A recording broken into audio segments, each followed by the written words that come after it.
Russia's trying to break Navalny. They're trying to break his supporters. They're trying to break any opposition to Putin. And the only way that they can break Navalny, it appears at this point, is to make him disappear. Today, the Ukrainian President Volodymyr Zelensky is going to meet with President Joe Biden at the White House.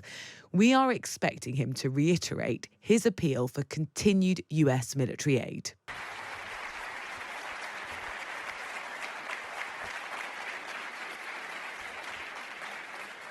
Thank you so much.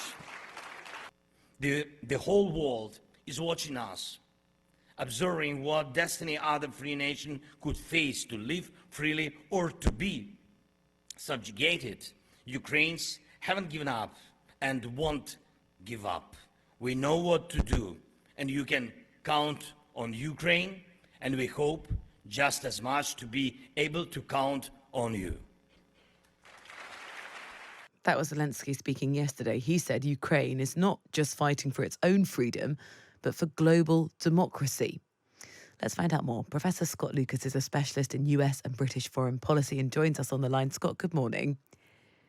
Hi, good morning to you, Rosie. It's a problem here for Zelensky because a lot of the money that he needs from the US is sort of stuck in Congress because there's an internal political row. Why is there now increasing division within the US about how much support to give Zelensky? What happened, Rosie, is that back in October, a small group of hard right Republicans and Trumpists uh, who were waging a war within their party, as well as trying to get more influence in Washington, they held up the Biden administration's request for $61.4 billion in budget authorization for Ukraine. That's part of an even larger package that also has assistance for Israel, has assistance for Taiwan, and for the Asia Pacific region. They made a lot of noise. They forced out the Republican Speaker, Kevin McCarthy. What magnified this last week is that Senate Republicans, who haven't necessarily been as hard right as their colleagues in the House, decided to play blackmail over border measures. And they told the Democrats, unless you adopt draconian measures against asylum seekers, against refugees, against migrants, then we're not going to support the Ukraine aid. So it's a combination of that blackmail on another issue, asylum seeking and immigration, combined with that very small but very loud faction, that Trumpist hard right faction, that means that aid is effectively blockaded from the US for the near future. So where does that leave Zelensky? Because he is reliant on that support from the US.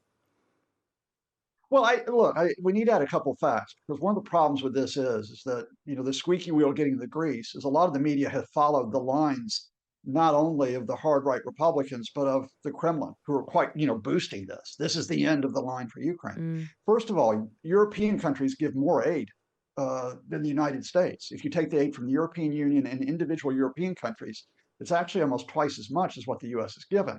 Now, secondly, U.S. aid is essential as part of that international effort to support Ukraine. But you have to put this into the context of that while Ukraine has not had the breakthrough with its counteroffensive, that decisive breakthrough that some people were hoping for this year, they have made gradual gains on the battlefield. The real question in 2024 is not just whether the US, the smart people in the US, the sensible people, the humane people in the US will continue to support Ukraine's resistance, but whether we in Europe do so, whether other parts of the world who've given assistance, Japan, Australia, Canada, also give support. In other words, marathon, not a sprint. Yeah.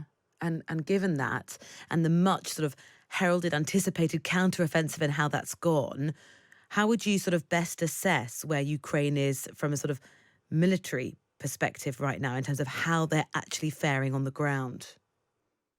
Well, again, wider context is essential because the Kremlin, combined with the doomsayers, will say, we've won, and they'll continue to bang this message in. Let's go wider context. First of all, essential. In the first few weeks of the invasion, Vladimir Putin failed. He failed to capture Kyiv, to topple the Zelensky government, and conquer Ukraine. Then he tried to break Ukraine with the food war, blockading its ports, controlling the Black Sea. Failed. Then he tried to break Ukraine with the energy war, knocking out its electricity, knocking out its power. Failed. Meanwhile, Ukraine liberated half of the territory that Russia had seized. In other words, they regained parts of the east and the south through 2022 and 2023. So, in fact, in many ways, this is a historic victory for Ukraine in just simply surviving. Mm. It's been historic in terms of galvanizing NATO, adding Finland as a member, and probably Sweden in the near future. It's been important in galvanizing the EU. So, if you go with the wider context here, Ukraine faces immediate challenges on the battlefield. Russia has far more men that it will throw into human wave attacks.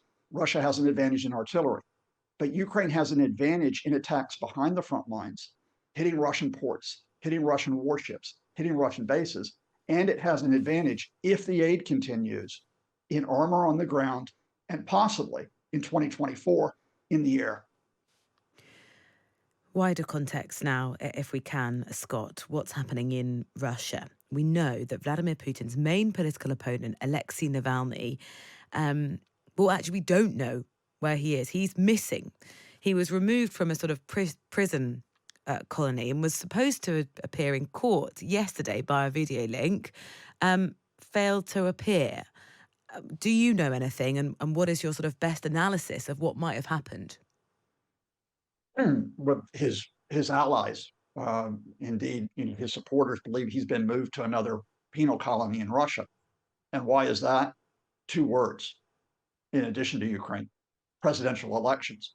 Vladimir Putin is running for, quote, re-election in March 2024. It's going to be a staged process, but he doesn't want anything to disrupt that. Mm. And Alexei Navalny is a disruptor, despite the fact that he's now been sentenced to more than 30 years in Russian detention, despite the fact that they've tried to keep him in very harsh conditions, even solitary confinement.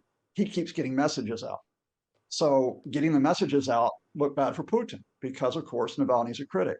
So not only is Navalny probably been moved, his lawyers are now being threatened with detention. That trial process has begun for them. His chief allies in his NGO, his organization, have been threatened with detention. In other words, Russia's trying to break Navalny. They're trying to break his supporters. They're trying to break any opposition to Putin. And the only way that they can break Navalny, it appears at this point, is to make him disappear. Mm. Scott, thank you so much, as ever. It's brilliant to have your analysis. Scott Lucas is Professor of American Studies, a specialist in US and British foreign policy, talking about the current whereabouts of Alexei Navalny, Putin's main opponent, and also the meeting today between the Ukrainian president and Joe Biden at the White House.